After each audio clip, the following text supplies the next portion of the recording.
검찰에서 직접 내가 연락을 받았다고 하면 덜컥 겁이 많이 나세요. 그렇지만 많은 경우는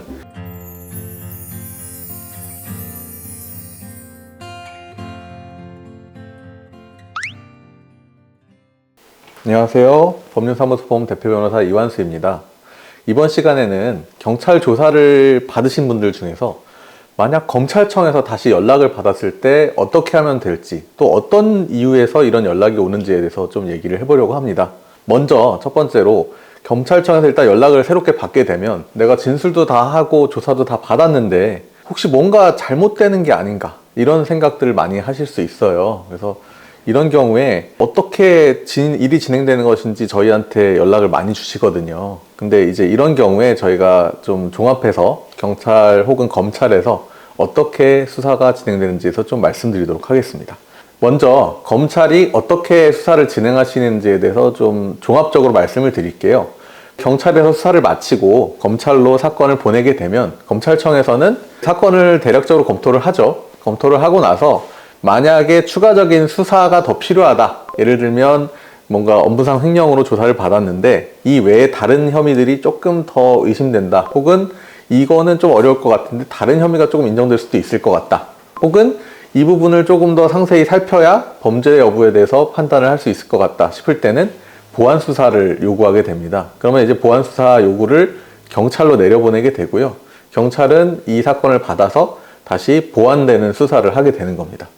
만약에 이러한 사건 기록을 보고서 충분히 수사가 이루어졌다고 판단이 된다면 경찰의 의견을 검토해서 검찰은 이제 이 사건을 기소할 것인가 아니면 기소하지 않을 것인가 여부를 검토를 하게 되고, 만약에 이제 기소하는 게 맞다고 생각하면은 기소하고 재판으로 넘어가게 되죠. 혹은 그 외에 몇 가지 경우들이 있는데 이 경우는 이하에서 좀 자세히 말씀드리도록 하겠습니다. 자, 그러면 검찰이 왜 직접 연락을 하거나 부르게 될까요? 우선 첫 번째로는 경찰에서 조사한 내용 중에 이해가 가지 않는 부분을 직접 확인하고 싶은 경우가 있습니다.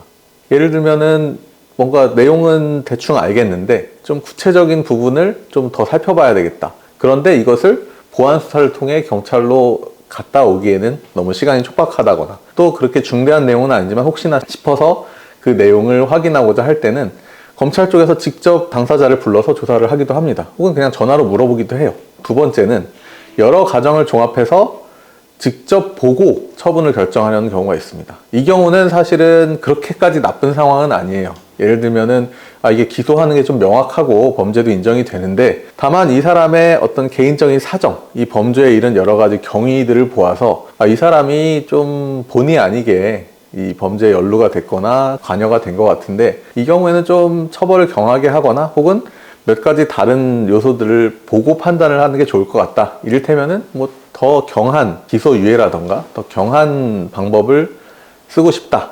이럴 때 이제 직접 불러서 여러 사정을 보고 결정하려고 하는 경우가 있습니다. 마지막으로는 낮은 가능성이지만 검찰에서 직접 대지를 하는 경우가 있습니다. 당사자들을 다 불러서 이 사건의 잘잘못을 검찰 조사를 통해서 밝혀내고자 하시는 경우가 있습니다. 이거는 조금 더 꼼꼼하신 검사님들이 많이 하시는 방법인데요. 직접 내가 보고 판단을 하려는 그런 상황에서 조사를 좀 다시 하고 싶은데 내가 이 사건을 좀 중대하게 보고 있고 이에 관해서 직접적인 판단이 필요하다, 내가 좀 봐야 되겠다, 이럴 때 직접 소환해서 조사를 새롭게 하는 경우가 있습니다.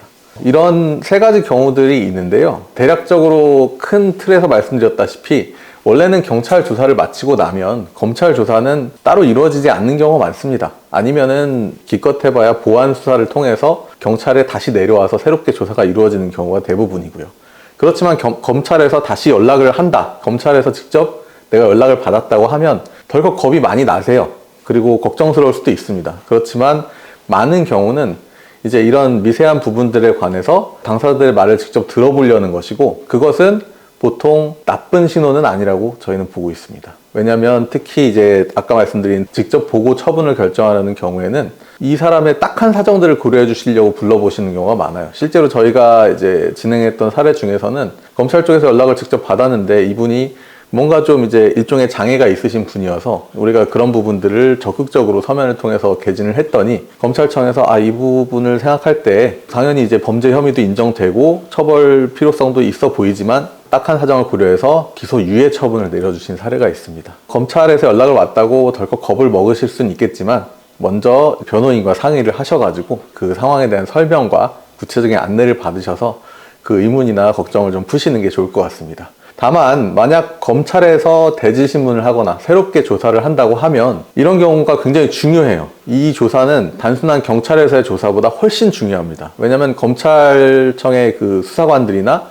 검사님 같은 경우는 정말 이제 이 사건이 실제로 기소로 이어질 수 있는 결정 권한을 가지신 분들이기 때문에 우리가 정말 잘 대처를 해야만 이분들의 의심 혹은 저희가 생각지 못한 상황으로 빠져드는 것을 막을 수가 있습니다. 그래서 경찰 조사도 물론 굉장히 중요하지만 특히 검찰 조사를 앞두고 계신다면은 반드시 변호인을 선임하시거나 변호인과 적극적으로 상의하셔서 대응하시길 부탁드립니다. 오늘은 이렇게 경찰 조사를 다 받았는데 검찰청에서 새롭게 연락을 받았을 때 어떻게 대처해야 되는지 또 그 의미는 무엇인지에 대해서 좀 얘기를 나눠봤습니다. 저희 영상이 도움이 되셨다면 좋아요, 구독 부탁드립니다. 감사합니다.